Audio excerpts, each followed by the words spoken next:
We understand that a little bit earlier this morning, several students got shot by police with rubber bullets. You'll understand that this is the second day back on campus of education, higher education, for a lot of these students, and they're fighting against the financial exclusion of being able to participate in school. And to talk to me a little bit more about why the students staged this protest, I have with me the SRC president. Thank you so much. Introduce yourself, sir, your name and your surname. Thank you. My name is Mpendulo Mfeka. How are you, Nezo?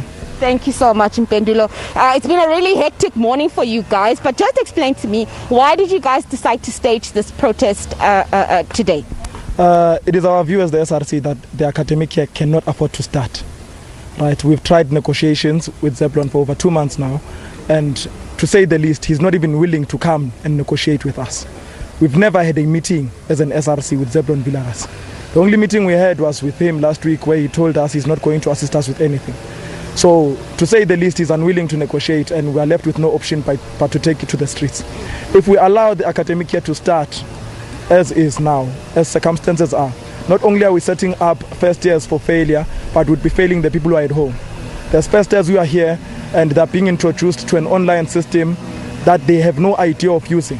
You're quite right. Just to cut you there, we understand from the Wits spokespeople that most of the classes will be online, except for the classes for the medical students and those who do need to do practice online. How is that going to affect learning and also affect students' ability to participate?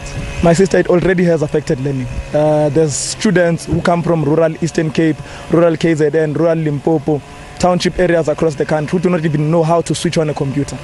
Now we're expecting these students who do not even have that computer to perform academically online at the same level as any other person who's equipped with such skills. So we are setting these people up for failure. Zeblon Villagas is setting up our first years for failure. And if we allow this, not only will we be failing ourselves, we'll be failing first years who are on campus who know nothing but are counting on us. And we are calling on all universities across the country to say the academic year cannot start with the financial problems that are currently faced by everyone. The financial problems of Wits are not the financial problems of Wits alone.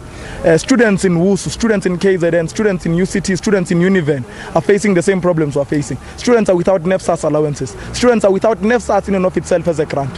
A lot of our first years on campus, as I speak to you now, are without NEFSAS. Their funding says in progress or eligible. Before this month ends, a lot of them might be without funding, and next year will fall victim to the same financial exclusions that the people are falling financial exclusion to. Okay. Let's leave it there for now. I'm just going to introduce another SRC member. Just introduce yourself, your name and your surname. My name's Gabriella Nakama Faber. I'm the SRC Legal Officer of 2021. And today what's happened is we started off this morning going to Empire Road. When we got there, there were more policemen than there were students. We had about 2 policemen per student. The university, since last week, has hired external security forces to attack us.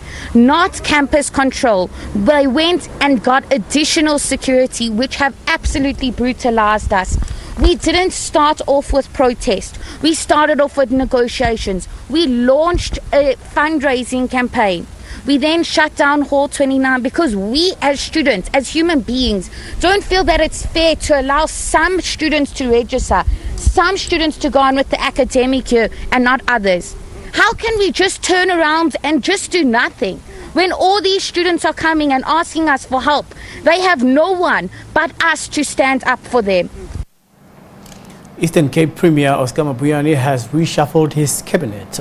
This follows the